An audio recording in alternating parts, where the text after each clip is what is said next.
ఇక నాగన్న విప్లవోద్యమ జీవిత చరిత్ర ఎంత చెప్పినా అదొక ఊట చలమ లాంటిది, ఊరుతూనే ఉంటుంది అనేటువంటి ఒక విషయాన్ని ఈ సందర్భంగా మీ దృష్టికి తీసుకొస్తూ, ఇక నాగన్న చరిత్రకు సంబంధించినటువంటి అంశాలలో ముఖ్యంగా షుగర్ వ్యాధి నాగన్నని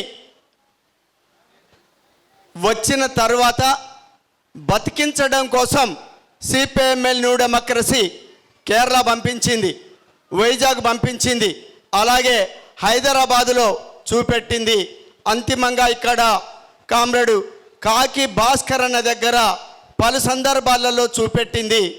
కామ్రేడు నాగన్నని బతికించడం కోసం సిపిఎంఎల్ న్యూ డెమోక్రసీ నాయకత్వం కార్యకర్తలు ఎంత కృషి చేశారో అంతకంటే ఇంకా గొప్పైనటువంటి ఒక కృషిని కామ్రేడు భాస్కర్ అన్న చేశాడు. ఈ సందర్భంగా భాస్కర్ అన్నకి ముందుగా విప్లవ ధన్యవాదాలు తెలియజేస్తున్నాను. ఇకపోతే కామ్రేడు నాగన్న ఈ వ్యవస్థని మార్చాలని చెప్పి భావించాడు. ఈ వ్యవస్థని మార్చాలంటే, ఈ వ్యవస్థని కూల్చాలంటే తాను ఎంచుకున్నటువంటి ఒక రాజకీయ పందా ఏమిటనంటే అది పార్లమెంటు పందా కాదు, అది ప్రజాయుద్ధ పందా, అది సాయుధ పోరాట పందా. ఆ పందా ద్వారా మాత్రమే ఈ వ్యవస్థని మార్చగలం, ఈ వ్యవస్థని కూల్చగలం అని చెప్పి చివరి వరకు న్యూ డెమోక్రసీ చేపట్టినటువంటి ప్రజాయుద్ధ పందాలో ప్రతిఘటన పోరాట అవగాహనతోటి కామ్రేడ్ నాగన్న చివరి వరకు పనిచేశాడు.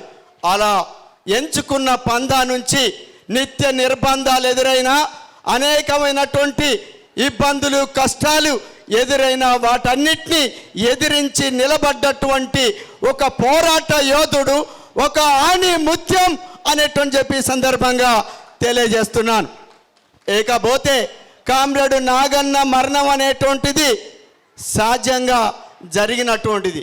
అయితే కొన్ని మరణాలని మార్కిస్టు మావోపాధ్యాయులు ఎలా చెప్పారంటే కోడి ఈక కంటే తేలికగా చూస్తాం, కొంతమంది మరణాలని హిమాలయ పర్వతాల కంటే ఉన్నతంగా చూస్తాం. కామ్రేడు నాగన్న మరణం అనేటువంటిది హిమాలయ పర్వతం కంటే ఉన్నతమైందా కాదా అనేటువంటి ఈ సందర్భంగా మిమ్మల్ని అందరినీ తెలియజేయాల్సిందిగా కోరుతున్నాను.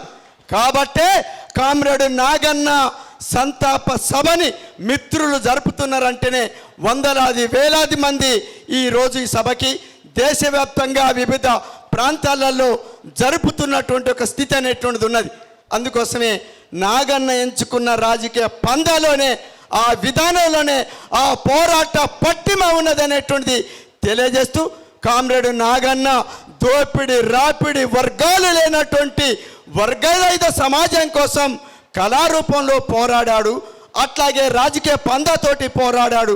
ఆ పందా వెలుగులో మనందరం ప్రయాణించాలి.